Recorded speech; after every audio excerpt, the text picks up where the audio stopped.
Well, here we are at the end of Ruth.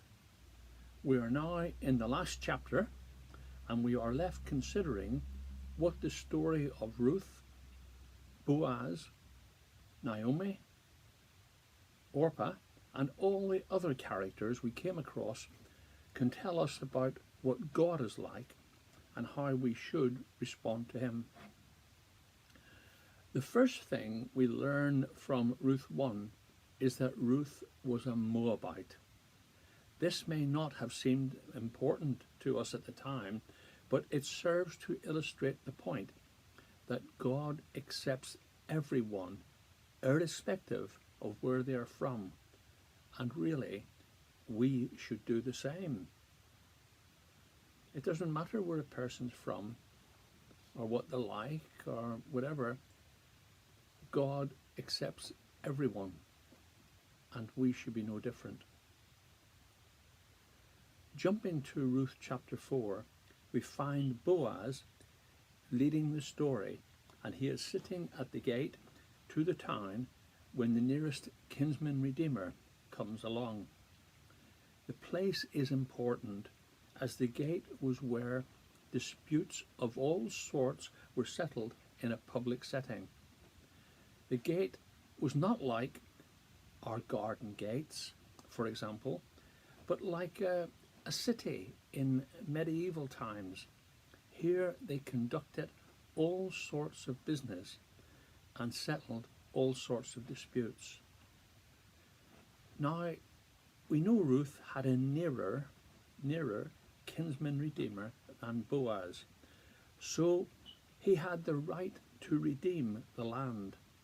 And we read in verse 1, "Meanwhile, Boaz went up to the town gate and sat there. When the kinsman redeemer he had mentioned came along, Boaz said, 'Come over here, my friend, and sit down.' So he went over and sat down." And then in verse 2 we read, "Boaz took 10 of the elders of the town and said, 'Sit here.' And they did so." Notice when he called the nearest kinsman redeemer over, he called him "my friend." Well, that's in our translation of the Bible, but the word he used is better translated as so-and-so. In other words, we are not told the name of this redeemer, and it's a bit like Boaz saying, "Hey you, so-and-so, come over here a minute, I want to talk to you." And then he calls over 10 elders of the town.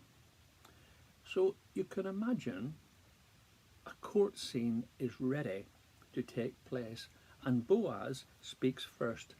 He tells the nearest kinsman redeemer that he has the right to buy the piece of land that Naomi is selling, and which previously belonged to Elimelech.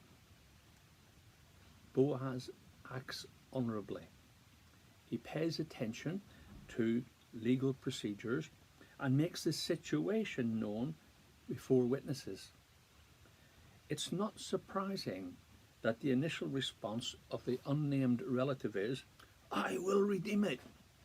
He probably thought that the land could be purchased at a cheap price, and there would be no relatives who could reclaim the land sometime in the future. At first glance, it appears to be going well for the relative until Ruth is mentioned, and we get this in verse 5. Now here we read, "Then Boaz said, 'On the day you buy the land from Naomi and from Ruth the Moabitess, you acquire the dead man's widow in order to maintain the name of the dead with his property.'" So the nearest redeemer replies to this by saying, "Then I cannot redeem it because it might endanger my own estate. You redeem it yourself because I cannot do it. Boaz is claiming that the name of Elimelech should be maintained alongside his property, and Ruth is the means by which Elimelech will be provided with an heir. It's unclear, really, whether Boaz is saying the relative will acquire Ruth as part of the deal and they produce an heir, or whether the relative purchased the land and Boaz and Ruth produce an heir who will be in a position to get the land back from this relative. So the relative is really being asked to make an investment that he will never, ever be able to make pay off. Boaz is willing, eager, and able to redeem Naomi's land and family. As a man motivated by love and kindness, he will act as redeemer despite the circumstances. His concern for Ruth and Naomi supersedes his self-interest. Nothing stirs us up like a fairy tale wedding. Here we have Ruth living in poverty and Boaz, a wealthy man, and together they produce the ancestors of King David, King Solomon, and King Jesus. In verse 8 we read, "So the relative said to Boaz, 'Buy it yourself.' So he removed his sandal." The removing of a sandal brings a certain amount of shame on the person removing the item, and you can imagine the relative showing some frustration. Removing his sandal, throws it down and tells Boaz to buy it himself. So it gives Boaz the legal right to be the sole kinsman redeemer. This last chapter of Ruth is a rich and full chapter, and 3 comments will help us to draw together something of its impact.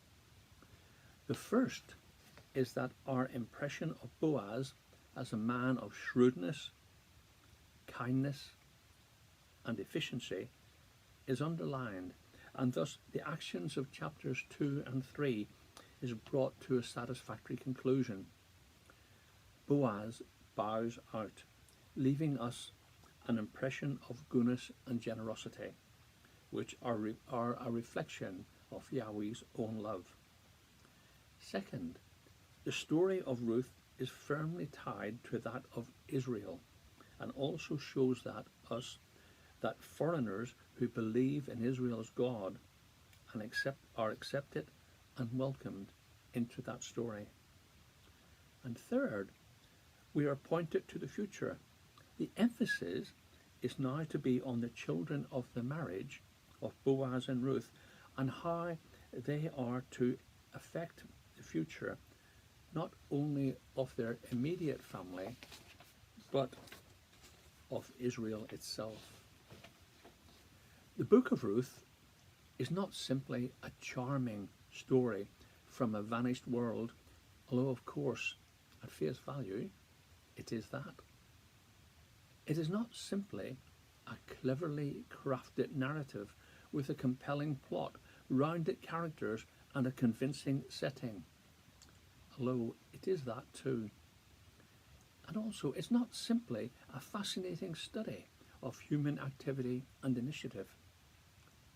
It is part of the great story of God the lover, who cares for and guides the people, who searches for and welcomes the outsider, and who works out his purposes of love through seeming coincidences.